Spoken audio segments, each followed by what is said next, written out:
Hello guys, welcome to our channel. In this video, we'll cover everything you need to know to create the optimal environment for your chicks, from setting up the brooding area to monitoring temperature and humidity levels, to ensuring proper nutrition and hydration. Brooding refers to the period immediately after hatch when special care and attention must be given to chicks to ensure their health and survival. The brooding room should be heated prior to arrival of the chicks. A newly hatched chick requires supplemental heat to maintain its body temperature, therefore, an external heat source must be provided to chicks in the first few weeks. Heat lamps with infrared bulbs are usually positioned in the center of a brooder ring.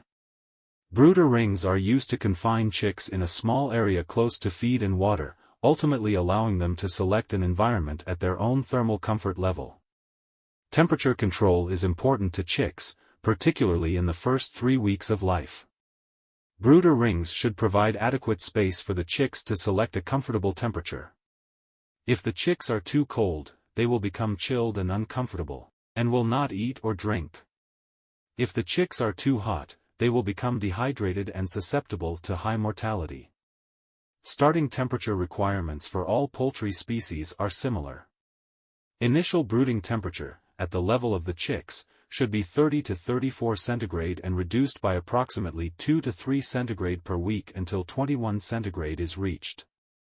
If the whole room is heated and there are no heat lamps, the initial brooding temperatures should be slightly lower, 30 to 33 centigrade. After 6 weeks of age, temperatures between 18 and 21 centigrade are desirable. If the birds are too hot, they will generally be positioned against the walls away from the heat source, and will be panting or possibly sitting with their wings outstretched and feathers fluffed out. Despite what the thermometer reads, ensure temperature is adjusted based on behavior of the chicks. Fresh, mold-free bedding, litter, should be spread over the whole floor area, including the brooder ring. The bedding will provide insulation from the floor and will soak up moisture from the bird droppings. It will also help to prevent damage to the bird's legs due to slipping on wet surfaces. Types of material that can be used for bedding include straw and wood shavings. The depth of the bedding should be 7 to 10 centimeters, 3 to 4 inches. During the rearing period, bedding should be removed and replaced routinely in areas that become wet. This is often necessary next to the water source and helps to prevent ammonia buildup in the air. Chicks require an abundance of fresh air with low contaminants such as dust and ammonia. Depending on the type of housing used, little ventilation is typically required during the first few days. However, proper ventilation is very important as the chicks are growing. This lighting intensity allows chicks to adjust to their new environment and find their feed and water sources.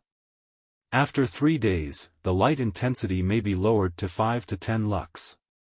At 5 lux, it is difficult to read a newspaper inside the barn, but, if desired, light intensity can be measured using a photographic light meter. The lower light intensity will help prevent cannibalism. During the first week of brooding, deaths due to dehydration can be reduced by providing additional water sources in the brooder ring. Several shallow trays, such as ice cube trays, can be placed throughout the ring.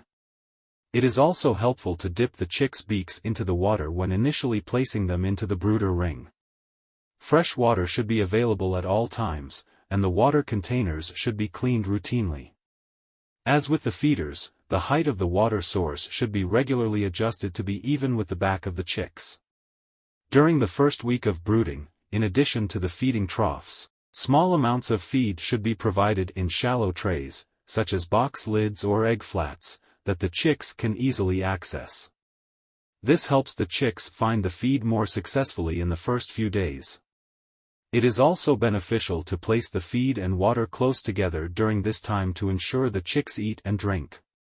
Feed can be provided continuously or mildly restricted. Metabolic diseases and leg problems can be reduced in broiler chickens and turkeys by restricting the amount of feed provided. However, feed should not be restricted during the first week of brooding. Chicks are generally fed a starter diet that can be purchased from a local feed supplier. The size and texture of the feed provided is important when raising chicks, as newly hatched chicks cannot eat the large feed pellets provided for older poultry. It is also important to know that nutrient requirements are different for each poultry classification. Thank you so much for watching. If you enjoyed this video, don't forget to give it a thumbs up and subscribe to our channel for more exciting content. Feel free to leave your thoughts and comments down below, we love hearing from you.